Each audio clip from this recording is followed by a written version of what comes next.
कुछ दिन बाद काल मिलाते ही ये आवाज आया करेगी, महंगाई एक मोहलिक और जानलेवा बीमारी है, इससे बचें, कम खाना खाएं, फटे पुराने कपड़े पहनें, जितना हो सके पैदल चलें या साइकिल का इस्तेमाल करें। याद रखें, महंगाई से लड़ना है, हुकूमत से नहीं।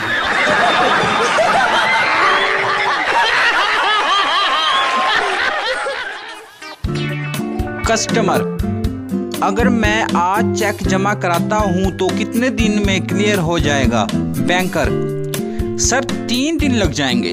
कस्टमर, दोनों बैंक आमने सामने ही हैं, फिर भी इतने दिन क्यों लगेंगे? बैंकर, सर तरीकाकार तो पूरा करना पड़ता है।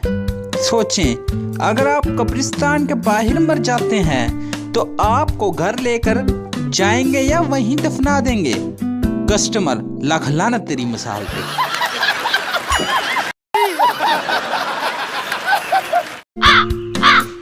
एक सरदार जहाज में पायलट से हेडफोन छीनने की कोशिश कर रहा था। पायलट, ये क्या कर रहे हो? सरदार, खोते टिकट हम सब ने ली है और गाने तुम अकेले सुन रहे हो।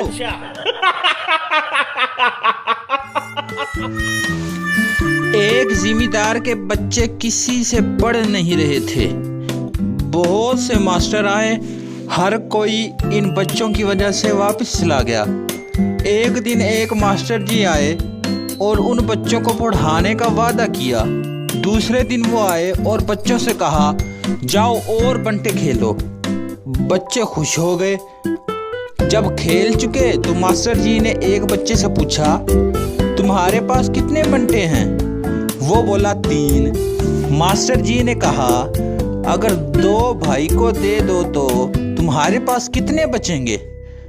बच्चे से दूसरा भाई बोला, और ना तो सी रियाजी पढ़ांदा पे आई।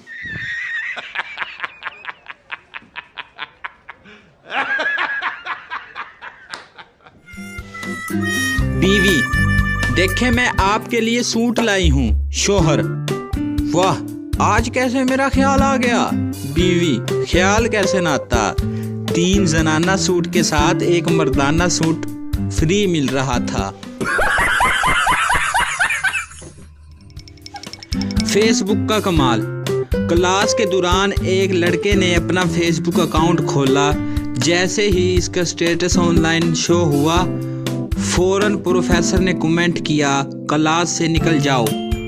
प्रिंसिपल ने प्रोफेसर के कमेंट को लाइक किया। दोस्त ने कमेंट किया, ओए कैफे आजा। माँ ने कमेंट किया, नालायक इंसान, क्लास नहीं लेनी तो सब्जी लेकर घर आ जा।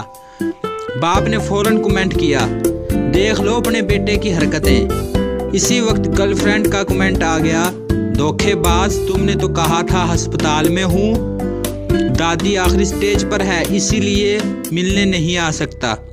और इसी वक्त दादी ने कमेंट किया, ओ बेड़ा गर्क तेरा बेगैरता।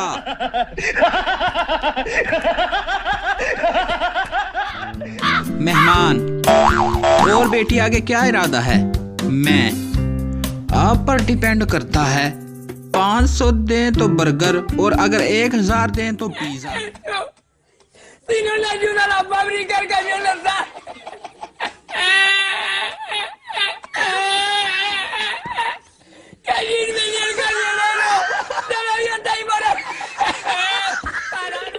अपनी ईमानदारी से सवाल हल करो, कोई भी कैलकुलेटर इस्तेमाल नहीं करेगा।